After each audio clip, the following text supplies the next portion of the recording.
తులసిరెడ్డి గారు, మీరు ఎంతకాలం తెలుగుదేశం పార్టీలో ఉన్నారు? నేను 1982 చివరి నుండి, అంటే పార్టీ 2003 పెట్టినప్పటి నుంచి.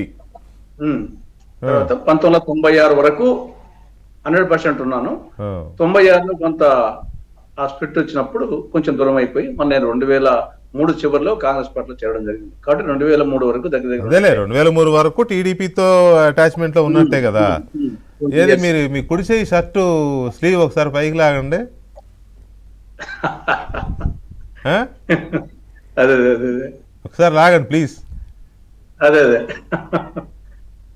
ఉందా? ఏమంటారు? మీ చేతి మీద పచ్చబొట్టు ఉంటదంటగా, ఎన్టీఆర్ అని. పచ్చబొట్టు కాదు, ఉంగరం, రింగ్ ఉంటుంది ఎన్టీఆర్. ఓకే ఓకే, అచ్చా.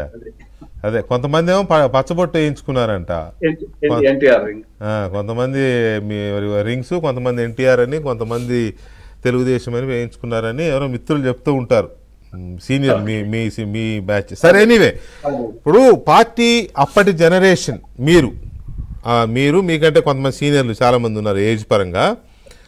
అప్పటి జనరేషన్కు ఉన్న పరిస్థితులు కానీ ఇప్పుడున్న జనరేషన్కు ఉన్న పరిస్థితులు కానీ బేరీజ్ వేసుకున్నప్పుడు చాలా మార్పులు వచ్చాయి రాజకీయాల్లో కానీ, కాలానికి తగ్గట్టుగా మారుతూ వచ్చాయి కదా.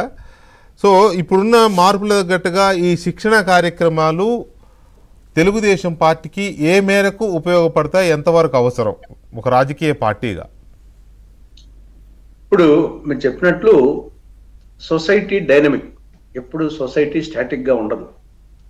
కాల ప్రవాహంలో అనేక మార్పులు వస్తూ ఉంటాయి. ఆ మార్పు